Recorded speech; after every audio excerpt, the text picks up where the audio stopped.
So there is an intersecting circle here because tons of donors to the Democratic Party care a lot about climate change. So wealthy folks on the left have begun to realize, oh, damn it, we're also on this planet. Like, we have all the money in the world, and sure, we still want the tax cuts, don't get me wrong, but like the planet burning is actually a bigger problem than we'd realize. So don't underestimate how much donor money there is in climate change. That's why I've always said Green New Deal actually had a much better chance than Medicare for All. And look at what happened. The health care provisions in the bill that just passed that we were just talking about are generally minute, but the climate change provisions are significant, and that's the only thing that we're really excited about in the bill. One of the reasons for that is not just because they're giant corporate subsidies, but because there's a lot of Democratic donors that go, yeah, the climate change thing, let's get on that, right? So that's why Barnes might have that position earnestly and has had it for a while. But Clyburn might go. Clyburn would stress would be that. Yeah, but Clyburn might be doing that to signal some of his donors. Sure, maybe. Especially after backing Cuellar. Yeah, maybe. Maybe. I think Barnes will be a reliable vote that won't really rock the boat in the Democratic Party. And that sucks. That's the reality, right? And that's better than certainly than Ron Johnson, right? And it might allow the majority to stay in the hands of Democrats in the Senate.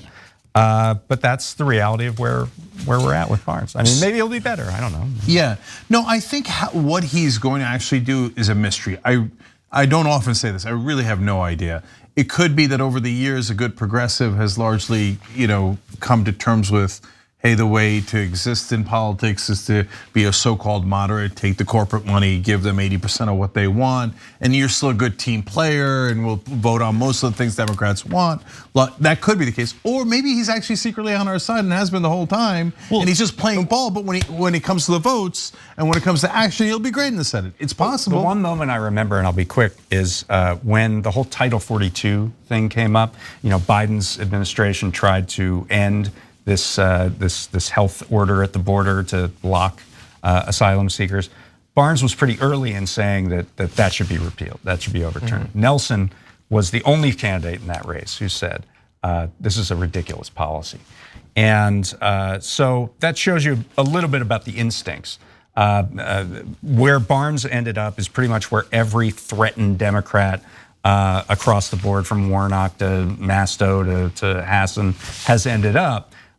Nelson was acting a little more in principle. So, but how he's going to be is maybe even less important than how he's going to run, right?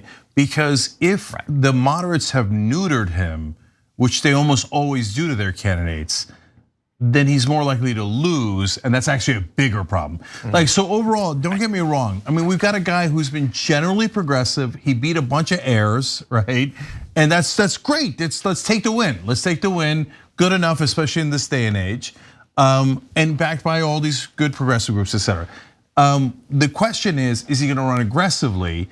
If he runs aggressively, Ron Johnson's a mess. I mean, he's just a lunatic. You could knock that guy's jaw off if you're running like Fetterman does, right? This is a guy who just like last week said that Social Security and Medicare should become discretionary programs that have to be funded year after year after year. No, you should obliterate a wealth of information. But there's probably he's probably surrounded by consultants right now, or who are pointing to the very narrow win of Joe Biden in the state in 2020. The fact that, as crazy as Johnson is, he is the incumbent in a midterm election where the Democrats are in power.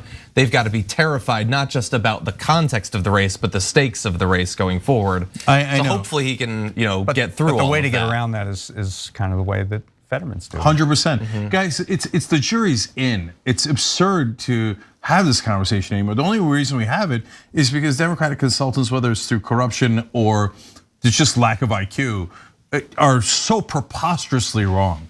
And the proof's in the pudding. Fetterman's doing it right now in an incredibly similar state.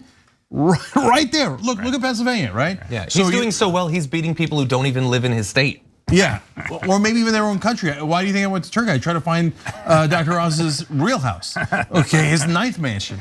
Anyways, so what the two things Fetterman is doing is be super aggressive and run on economic populism, okay?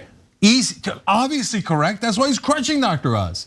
So, but everyone is going to tell Mandela Barnes, as a Democratic consultant, don't do either one of those two things. So we'll see. Is Mandela Barnes become soft and moderate? In which case he'll run a terrible campaign, soft campaign, and that monster Ron Johnson will win. Or Mandela Barnes, no, still got a fight in him, and actually kind of a progressive, and actually believes in economic populism, and then he'll beat Ron Johnson, and we'll be thrilled. Thanks for watching The Young Turks, really appreciate it.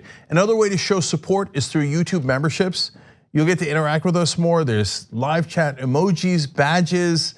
You've got emojis of me, Anna, John, JR, so those are super fun. But you also get playback of our exclusive member-only shows and specials right after they air.